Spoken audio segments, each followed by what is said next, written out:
Semmoista juttua lähdin nyt tässä testaamaan, kun joku viisas poliitikko on kertonut tuolla julkisesti, että ihminen pärjää 20 eurolla viikon. Halusin testata tämän, niin sain vasta perustarpeita. Pari pulloa vissiin, koska mun vatsa ei kestä raanavettä. Maitoa tarvitaan aina. Ja eihän suomalainen juo kahvia. Ei. Tää oli vielä se tarjoustuote. Joku 3 euroa vähän päälle. Etikkaa minä käytän pyykkikoneeseen. Sitten täytyy olla vitamiinit kohdillaan. Pari sitruunaa. Näissä on ihan älyttömästi vitamiinia. Ja luonnollisesti panskuu täytyy saada joka aamu viilin kanssa. Mie en niin prassaile ruoan kanssa mitenkään, että tosi niin kuin yksinkertaisesti, terveellisesti syö. Valkkari täytyy olla aina.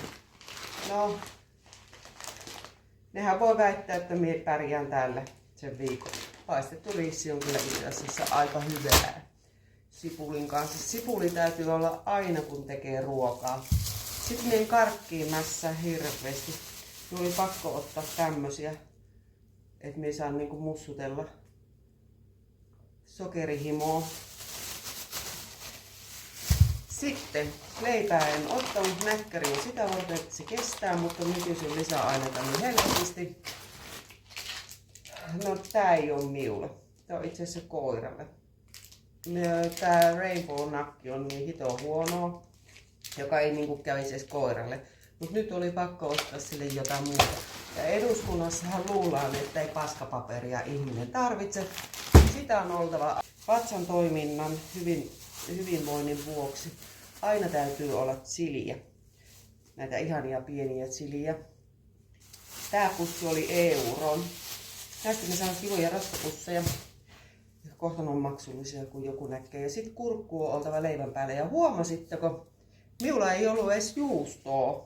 Mutta semmoiset terveiset sinne eduskuntaan, että näillähän sitä pärjää. Niin, arvatkeepa paljon nämä maksoi yhteensä. Nämä niin esittelemäni tuotteet, ihan kävin kännykällä läpi. Nämä oli 42,15. Nämä jo. Mitä minä olisin saanut 20? Paskapaperi olisi jäänyt ainakin kauppaan. Nakit olisi jäänyt. Mitä minä olisin saanut?